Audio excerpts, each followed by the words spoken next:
So, ayan. Magbala tayo ng ano. Ube ba yun? Ube. Gabi. Ube. Ewan ko.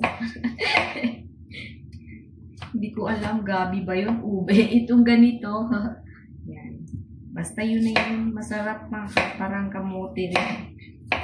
Gagawa ako ng tawag doon. Bilo-bilo ba yun? Okay? Alwa, ano? Ay, basta sa Bisaya, binignit yung tawag namin. Gusto ko kasi kumain. Dahil ko pang buntis, naglilihi ba? Chas. Pagulat ang tao, no? Pag ako'y naglihi. Paano ka naglihi? Everything I know. Gusto ko kumain ng ganito, guys. Kasi masarap siya. Tapos lagyan mo ng gata, sugar, yung ganun. Okay. Lagyan ko, wala akong malagkit na rice. Kaya lagyan ko na lang siya ng rice. Wala akong malagkit, guys. Pwede naman siguro, no? Rice lang. Pwede na yun. Kaya ako lang man kakain. Hindi na ako mag-reklamo. So, ayan. Makati kasi ito pag ay, nakakatakot. Kasi Makati yan siya, diba?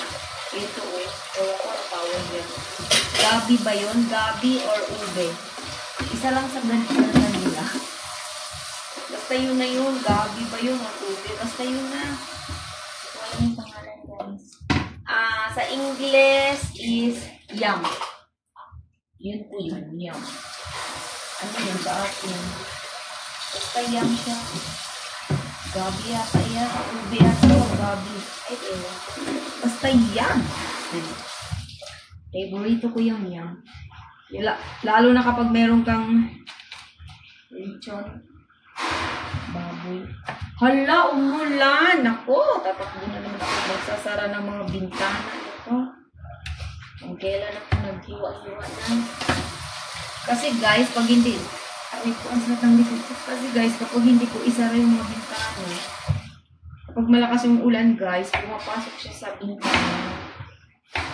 While sa Pilipinas, hindi na kami nagsasara ng bintana. Kasi kapag umuulan, hindi pumapasok yung ulan sa bintana ko. Pero dito, ewan ko, bakit?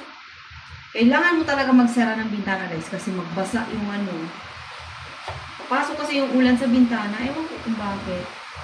Baka kasi, ewan ko, baka sa building gano'n. Sa amin, sa bahay ko, hindi ka magsara ng bintana. Hindi mo kailangan magsara ng bintana. Kasi yung ulan, hindi pumapasok sa bintana. Pero lang siguro kung magbagyo, tapos malakas yung hangin, siguro papasok, pero hindi ko pa na-experience. Dito, magsara ka talaga ng bintana guys, kasi kapag lalo malakas yung ulan, mahina or malakas yung ulan, pumapasok mo sa bintana. Ano ko bakit?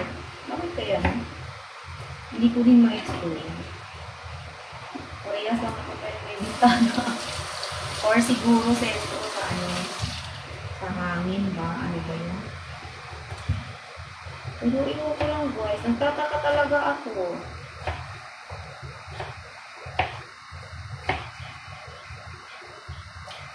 Magkaiba lang ko yun. Or kaparias. Yay! Gusto-gusto ko to kapag may sagu.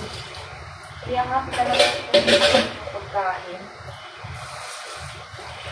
Alam nyo guys, kaya kong kumain ng ganito umaga hanggang gabi. Hindi na ako magkain ng kanin. Ito lang. Nabubusog talaga ako.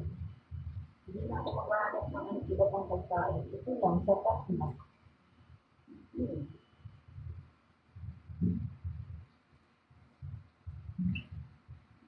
Huwag tayo mag-smart sa pagkain. Kasi malapit na yung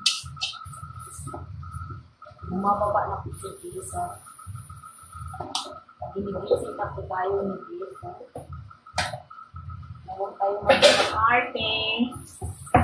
Lagi tayo mag-pray. Yung natin ni Pisa sa atin. Lahat tayo lagi mag-pray. Ayan, so